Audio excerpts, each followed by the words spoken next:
Welcome back, everybody. My name is Tucker, and in today's video, I'm going to be taking a look at a handful of NBA players that probably didn't get the free agency contract that they hoped they would this past offseason, but are really providing a ton of value to their teams with the hopes of signing a bigger deal in the future. To be clear, these are players that are well outperforming the salaries that they are earning this season relative to the rest of the league, and they signed new contracts in the summer of 2018. These are brand new deals, guys that just got signed and are providing a ton of value to their teams relative to how much they are making. First up on the list is actually the most expensive guy, but also the most productive in terms of per game averages, and that is Montrezl Harrell of the LA Clippers. He has quickly become a favorite player of many that watch the Clippers on a regular basis just because of his energy and his hustle and his ability to finish around the rim and provide nearly 16 points a game, nearly 7 rebounds a game for a Clippers team that, especially early in the season, surprised a lot of people. And when you consider the fact that he signed a 2-year, $12 million deal this past offseason, and he's the most expensive player on this entire list, you're going to start to get the idea of what I mean by bargain players, because these guys are truly making a low amount of money relative to the rest of the league, but are some of the more productive players on their teams. For Harrell specifically, we knew before this season what kind of player he was. He's an energy guy, a hustle guy, someone that can finish around the rim, but he never really got as much of an opportunity as he's getting this season, and he's taking advantage of it. But just like a lot of the other players on this list, Harrell's salary was suppressed by the lack of cap space this past offseason, and moving forward, if he continues this production, he should be able to make up for it in the summers of 2019 and 2020. Next up is one of my favorite stories of the NBA season to this point, and that is Brook Lopez of the Milwaukee Bucks turning into an absolute three-point sniper every time he's on the floor. Lopez signed a 1-year deal worth a little bit over $3 million, and basically the Bucks are paying him to go out there and shoot the basketball and occasionally drive and dunk it, but mostly he's just there to space the floor as a 7-footer. The reason this is one of my favorite stories is that even though Lopez hasn't turned into like a 40% shooter from three-point range or anything, he's shooting like 35% on a ton of volume, and I can remember as a Nets fan back when he was scoring 20 points a game for the Nets almost completely in the post. So for him to have changed his game around entirely and become a three-point shooter and a floor spacer for a team in Milwaukee that really needs it is just really neat to me, and it's really cool to see. He kind of started that transformation with the Lakers this past year, and even towards the end of his Nets career, he was shooting more threes, but to get that kind of value and that kind of volume from three-point range for just right around $3 million from a big guy is one of the bigger steals of the offseason, and I know the Bucks are definitely happy about his production. Next up, number 3 is a Denver Nuggets point guard, but probably not the one that we expected to see on this list prior to the season, and that is Monte Morris. Now, I say that because the bigger and more notable name at the point guard position that the Nuggets signed this past offseason was, of course, Isaiah Thomas, who they signed to a 1-year minimum deal, but they also signed Monte Morris to a 3-year, $4.8 million deal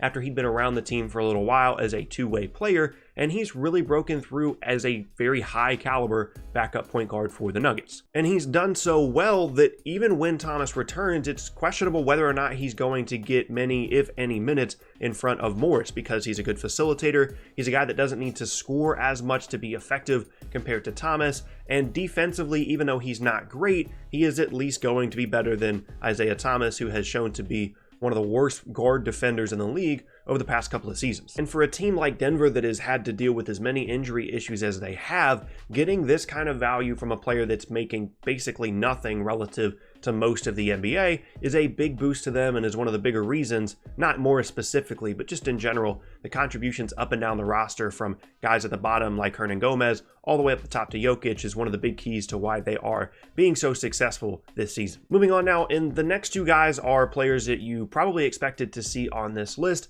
and the first is JaVale McGee of the LA Lakers. Now, unfortunately, right now, McGee has been away from the team for a little while, dealing with pneumonia, which is unfortunate for him because he was having the best start to his season, certainly in a long time, and potentially of his career. We all know McGee as the player that kind of reshaped himself and molded himself as a high caliber role player off the bench for the Warriors, and is now a 2-time NBA champion, and then signed with the Lakers on a minimum deal this past offseason. And prior to LeBron James calling up his buddy James Jones, the GM of the Suns, and just asking him to buy out Tyson Chandler so the Lakers could sign him, JaVale McGee was really the only true 5 that was getting minutes for the Lakers, and he was doing a ton of work for them. He was protecting the rim, rolling to the rim, scoring fairly well in the paint, and taking an occasional jump shot or two that we're not really going to talk about. But in terms of staying within his role and doing what the Lakers needed him to do in relatively low minutes, he was doing a great job. And unfortunately for McGee, at least in terms of his possibilities of signing a bigger contract this summer, for one thing, he's getting a little bit older, and for another, the Lakers have actually had two centers really pick up their play lately, one of them obviously being Tyson Chandler once he signed with the Lakers, as well as Zubac? I don't know. You guys always kill me with how I pronounce names, but you know who I'm talking about. And we'll kind of see what McGee's role is on the team once he returns from pneumonia, and obviously I hope he has a quick recovery from that, but at least in the start of the season, he was a big bargain for the Lakers. Moving on now to the player that most of you probably would have picked as the #1 guy that you would have expected to see on this list, and that is Derrick Rose of the Minnesota Timberwolves. Rose signed a one-year deal worth a little bit over $2 million this past offseason and has been absolutely crushing it for the entire year. And I've said this in videos before, but every single night I keep expecting Derrick Rose to kind of come back down to earth in terms of his points per game averages, and especially in terms of his over 45% accuracy from three-point range, but it just hasn't happened yet, and with every successive game, it starts to look more and more sustainable. And with each successive game, it's more and more incredible that he is able to do this at such a late stage in his career. He's been in the league for a while because he was only a one-year college player, obviously dealing with all the injury issues. And the crazy thing to me, and I think a lot of people will kind of forget, that we have seen this kind of per game production from Rose in the last couple of seasons. When he was in New York, he was putting up very similar averages, but not anything close to this kind of efficiency. So to see him put it all together at such a late stage in his career, as well as after dealing with all the injury issues, has catapulted him into potential all-star conversation, as well as potentially getting a big free agent deal this summer. I mean, I'm not expecting anything super long-term or super high value in terms of money, but certainly bigger than the one-year, $2 million deal that he just signed this past offseason. Second to last now, we have another guy that you probably expected to be on this list. Prior to the season, he was tabbed as one of the bigger bargains even when he signed the deal at the time, and that is Nerlens Noel of the Oklahoma City Thunder. He signed a 2-year minimum deal with an option for next season, so he could see a bigger salary in the near future, but in my opinion, this is kind of the role that he's going to have to play moving forward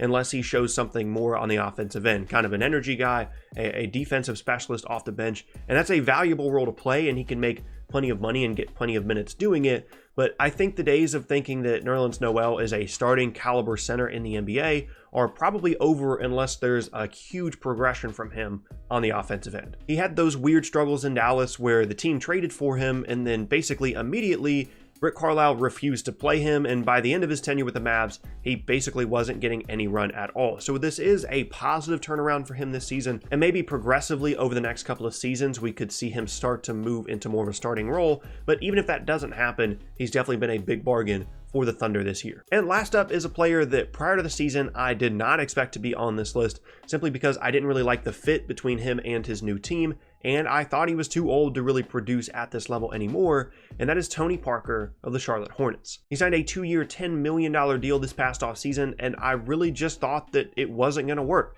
I didn't really see the value in paying him that much money to come off the bench for the Hornets, a team that I didn't really expect to have playoff aspirations. But then Kemba Walker decided to go absolutely off and has been one of the better backcourt players in the league this season. And him and Tony Parker have been a pretty good combination, either when they're on the floor at the same time or when one of them is running the offense by themselves. And even though the averages for Parker don't stand out compared to some of his better years in San Antonio, they are better than the previous year with the Spurs, in which he had all career lows almost in every category. And so even though he isn't a great bargain player like the Monte Morrises of the world, making right around $1 million or $1.5 million a year and giving better or similar production to Parker, he is still someone that I'm sure the Hornets are happy about in terms of what he's giving them relative to his $5 million a year salary. And that is going to be the end of today's video. If you have any other players that you felt like should have made this list that did not, please be sure to leave a comment down below and I'll take a look. Next up is going to be another NBA Trade Machine episode. I'm going to try and have at least one of those out every single week for you guys, so be on the lookout for that. But once again, my name is Tucker. If you missed any of my previous videos, then be sure to check out the boxes on screen.